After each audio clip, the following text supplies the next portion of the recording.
Hello friends, Balurghat সদর দক্ষিণ দিনাজপুরের তরফ থেকে আশা কর্মীর একটি বিজ্ঞপ্তি প্রকাশ হয়েছে এবং বিজ্ঞপ্তিটি যেটি 12 জুন 2025 কিন্তু পাবলিশ হয়েছে। এদের যে অফিসিয়াল ওয়েবসাইট আছে www.dinajpur.nic.in, এই ওয়েবসাইটে কিন্তু আপনারা বিজ্ঞপ্তিটি পেয়ে যাবেন এবং সাথে অ্যাপ্লিকেশন ফর্মটাও কিন্তু পেয়ে যাবেন। এবং এদের যে ওয়েস্ট বেঙ্গলের যে হেলথের অফিসিয়াল ওয়েবসাইট আছে www.webhealth.gov.in, এই ওয়েবসাইটও কিন্তু আপনারা পেয়ে যাবেন। তো আমরা এখানে দেখে নেব যে বালুরঘাট সদর মহকুমা অন্তর্গত কতগুলো ভ্যাকেন্সি এবং কোন ব্লকের কোন গ্রাম পঞ্চায়েতের অন্তর্গত ভ্যাকেন্সি গুলো আছে সেটা দেখে নেব। তো প্রথম ব্লকের নাম হচ্ছে বালুরঘাট ব্লক।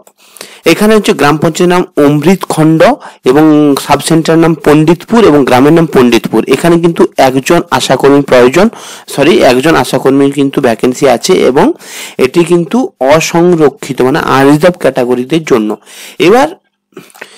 এরপর দেখবো হিলি ব্লকের হিলি গ্রাম পঞ্চায়েতের অন্তর্গত আত্মের এখানে কিন্তু একটি ভ্যাকেন্সি আছে, এটাও কিন্তু আনরিজার্ভ ক্যাটাগরিদের জন্য। এছাড়াও ধলপাড়া সাব সেন্টার এবং লস্করপুরে কিন্তু একটি ভ্যাকেন্সি আছে, এটাও কিন্তু অসংরক্ষিত। এবং এছাড়া আছে ধলপাড়া ত্রিমোহিনী কিসমত দাপট, এখানে কিন্তু একটি ভ্যাকেন্সি আছে, এটাও কিন্তু আনরিজার্ভ ক্যাটাগরিদের জন্য। এরপর আছে কুমারগঞ্জ ব্লকের অন্তর্গত সমঝিয়ার একটি, দিওর, বাটুর, এগুলো থেকেও কিন্তু একটি করে ভ্যাকেন্সি আছে। এছাড়াও তপন ব্লক থেকেও কিন্তু তপন ব্লকের কিন্তু আউটিনা গ্রাম পঞ্চায়েতের অন্তর্গত শালডাঙ্গা ও চক বৃন্দাবনে একটি ভ্যাকেন্সি আছে। এবং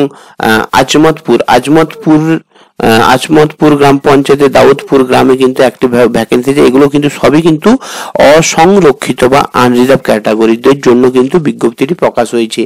এবং এখানে আপনাদের কি বলা হয়েছে দেখে নিন। আপনাদের আশাকর্মীর এই যে আশাকর্মীর বিজ্ঞপ্তিটি আপনারা অ্যাপ্লাই করতে চাইলে আপনাদের কি কি নিয়ম মেনে অ্যাপ্লাই করা উচিত সেটা আমরা দেখে নিচ্ছি। তো এখানে আশাকর্মী রিকোয়ারমেন্টের জন্য আপনাকে অবশ্যই বিবাহিত বা বিধবা বা আইনগতভাবে বিবাহ বিচ্ছেদ মহিলা প্রার্থী হতে হবে, তাহলে কিন্তু আবেদন করতে পারবেন। এরপর আরেকটা অপশন যেখানে বলা হয়েছে, পরের পয়েন্ট যেটা বলা হয়েছে, প্রার্থীকে অবশ্যই ওই যে ব্লকের যে গ্রামগুলোর নাম আছে ওই গ্রামেরই কিন্তু বাসিন্দা হতে হবে, তাহলে কিন্তু আপনারা অ্যাপ্লাই করতে পারবেন, না হলে কিন্তু যদি অ্যাপ্লিকেশন করে থাকেন তাহলে কিন্তু বাতিল হয়ে যাবে।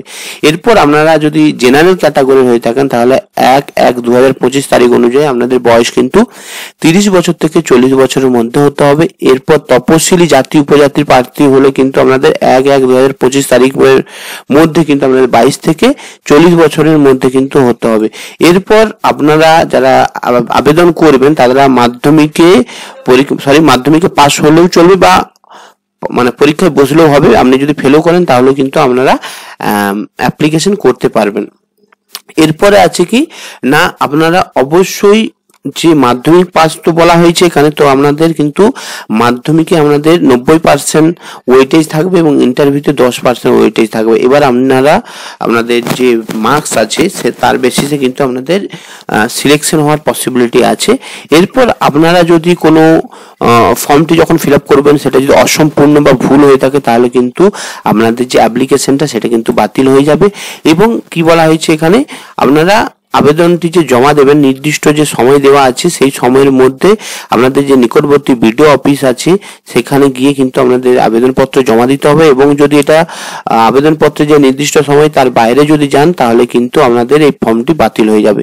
এবং আপনারা যখন আবেদন করতে যাবেন আপনাদের নিকটবর্তী বিডিও অফিসে, সেখানে কিন্তু আপনাদের একটা ফর্মটি ফিল আপ করার জন্য হেল্প ডেস্ক থাকবে, মানে হচ্ছে আপনাদের ফর্ম ফিল আপ করে দেওয়ার জন্য লোক বসে থাকবে। তো আপনারা বলবেন, সেখানে কিন্তু আপনাদের ফর্মটি ফিল আপ হয়ে যাবে।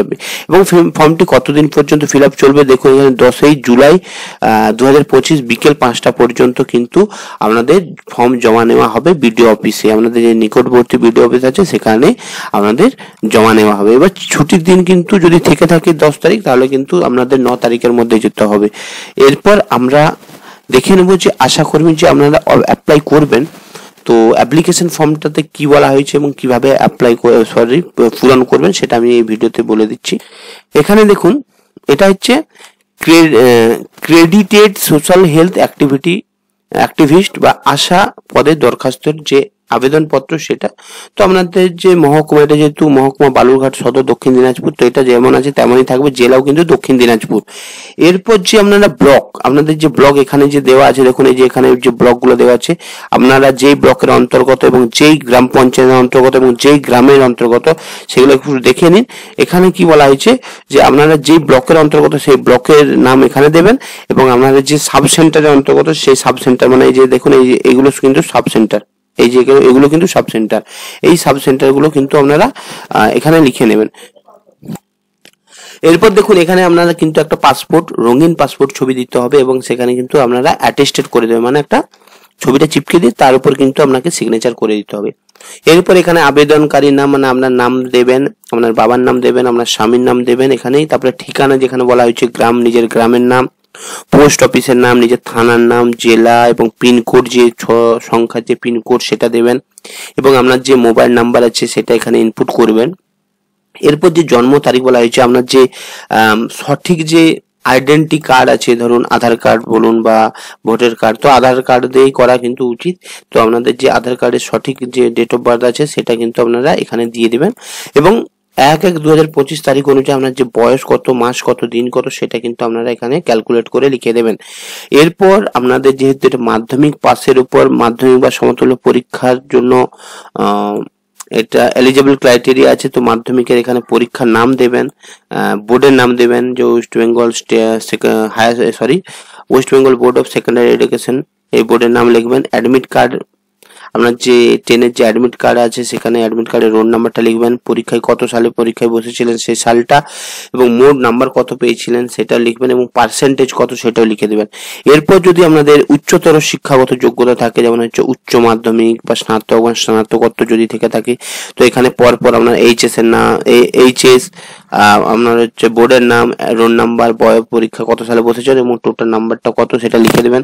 এরপর 2 নম্বরে আপনার যদি গ্র্যাজুয়েশন করা থাকে, গ্র্যাজুয়েশন, বোর্ডের নাম, ইউনিভার্সিটি নাম, রোল নাম্বার, এখানে টোটাল নাম্বার, পার্সেন্টেজ লিখে দেবেন। এভাবে আপনারা আপনাদের যেমন উচ্চ শিক্ষার যে যোগ্যতাগুলো আছে সেগুলো লিখে দেবেন। এরপর লিখবেন বর্তমানে বৈবাহিক স্থিতি, আপনি বিবাহিত নাকি বিবাহ বিচ্ছিন্ন নাকি বিধবা, এগুলো কিন্তু আপনার যেমন আপনি যেমন ধরুন বিবাহিত হলে এখানে ঠিক করবেন, আপনারা যদি বিধবা হন তাহলে এখানে ঠিক করে দেবেন, এবার ঠিক চিহ্ন দিয়ে দেবেন। এবার তপশালী জাতি যদি হন এখানে দেবেন, উপজাতি হলে এখানে দেবেন, এছাড়া যদি রিজার্ভ হন তাহলে এখানে দিয়ে দিবেন। এরপর আপনারা স্বনির্ভর গোষ্ঠীর সদস্য যদি থাকেন তাহলে হ্যাঁ বা না এইভাবে ফিল আপটা করবেন। এরপর এখানে বলা হয়েছে আপনি যদি বিধবা হয়ে থাকেন তাহলে এখানে স্বামী আর পিতার আবেদন পত্র এখানে পূরণ করতে হবে। এছাড়া হচ্ছে যদি বিধবা হয়ে থাকেন, বিধবা বিচ্ছিন্নের ক্ষেত্রে স্বামীর বিবরণ প্রযোজ্য নয়, না আপনি বিধবা হলে আপনার তো স্বামীর নাম লেখা দরকার নেই। এছাড়া আপনার যে রেশন কার্ডের নাম্বার, স্বামীর রেশন কার্ডের নাম্বার, পিতার রেশন কার্ডের নাম্বার, এগুলো পুরো পূরণ করে দেবেন। এরপর আপনি কোন গ্রাম বা গ্রামগুলির জন্য বিবেচিত হতে চান সেই গ্রামগুলোর নাম কিন্তু আপনারা দিয়ে দিবেন, যে গ্রামের জন্য আপনারা আবেদনটি করবেন। এরপর আপনাদের যে পূরণ করার সময়, পূরণ করার পর যে আপনাদের কি কি ডকুমেন্টস লাগবে সেগুলো হচ্ছে এইগুলো আপনারা দেখে নেবেন। এখানে বয়সের প্রমাণপত্র হিসেবে মাধ্যমিকের অ্যাডমিট কার্ড লাগবে এবং মাধ্যমিকের মার্কশিট লাগবে, উচ্চতর শিক্ষাগত যোগ্যতা এবং উচ্চ মাধ্যমিক স্নাতকের মার্কশিট সাথে সার্টিফিকেট থাকলে দিয়ে দিবেন। বিবাহ বিচ্ছিন্ন হলে আদালতের আদেশনামার কপি দেবেন, বিধবা হলে স্বামীর মৃত্যুর শংসাপত্র দেবেন, তপশিলি জাতি কাস্টের হলে কাস্টের সার্টিফিকেট দেবেন, ভোটার কার্ড দেবেন। এগুলো যেগুলো আপনারা ফর্ম ফিল আপের জন্য লাগবে সেই সব ডকুমেন্টস গুলো কিন্তু দেবেন। সাথে আপনার দুটো রঙিন পাসপোর্ট ফটো দেবেন এবং হচ্ছে 26 টাকার ডাক টিকিট সহ নিজের ঠিকানা লেখা একটি খাম নেবেন, এবং সেই খামে কিন্তু এই ডকুমেন্টস গুলো সাথে হচ্ছে আপনার যে আবেদনপত্র, মানে এই যে ফর্মটা, এটা কিন্তু খামে ভরে নিয়ে আপনার যে নিকটবর্তী বিডিও অফিস আছে সেখানে গিয়ে সাবমিট করে দেবেন। এরপর আপনার যে নিজের স্থানটা লিখবেন, তারিখ লিখবেন জয় ফিল আপ করে, এবং আপনার যে এখানে সিগনেচারটা লিখবেন। সিগনেচার লেখার পর এখানে দেখুন আবেদনের পত্রের প্রাপ্তি স্বীকার, এগুলো কিন্তু আপনারা নিজের কিছু ডকুমেন্ট, নিজের নাম, বাবার নাম, নিজের স্বামীর নাম, ব্লক, সাব সেন্টার, আবেদনপত্র কবে জমা দিচ্ছেন, এগুলো লিখে দেবেন। এখানে কিন্তু আপনার অফিসে লিখবে, এখানে আপনার লেখার দরকার নেই। এবার এই যে ডকুমেন্টস গুলো এগুলো কিন্তু আপনাকে জেরক্স করতে হবে, সাথে সেলফ অ্যাটেস্টেড করে কিন্তু আপনাকে একটা খামে ভরে আপনাকে যেন আপনার নিকটবর্তী যে বিডিও অফিস আছে সেখানে কিন্তু আপনারা গিয়ে 10 জুলাই 2025 আগে কিন্তু, এই যে 10 জুলাই 2025 আগে বিকেল 5টার আগে কিন্তু আপনাদের নিকটবর্তী বিডিও অফিসে গিয়ে আপনারা সাবমিট করে দেবেন। তো এই ছিল হচ্ছে বালুরঘাট সদর দক্ষিণ দিনাজপুরের আশাকর্মী রিকোয়ারমেন্টের নিয়োগের বিজ্ঞপ্তি কিভাবে পূরণ করবেন, কোন ওয়েবসাইটে আপনারা বিজ্ঞপ্তি পাবেন এবং কতগুলো ভ্যাকেন্সি আছে এবং এডুকেশন কোয়ালিফিকেশন কি চাইছে, কিভাবে ফিল আপ করবেন, পুরো ব্যাপারটা কিন্তু আমি ভিডিওর মাধ্যমে আপনাদের জানানোর চেষ্টা করেছি। ভিডিওটি ভালো লাগলে লাইক করবেন, কমেন্ট করবেন এবং আমার যে কেরিয়ার পয়েন্ট চ্যানেলটি আছে সেটা সাবস্ক্রাইব করবেন, কারণ আমি চাকরি সম্পর্কিত বিভিন্ন ধরনের আপডেট আপনাদের দিয়ে থাকি। ভিডিওটি দেখার জন্য আপনাদের অসংখ্য ধন্যবাদ।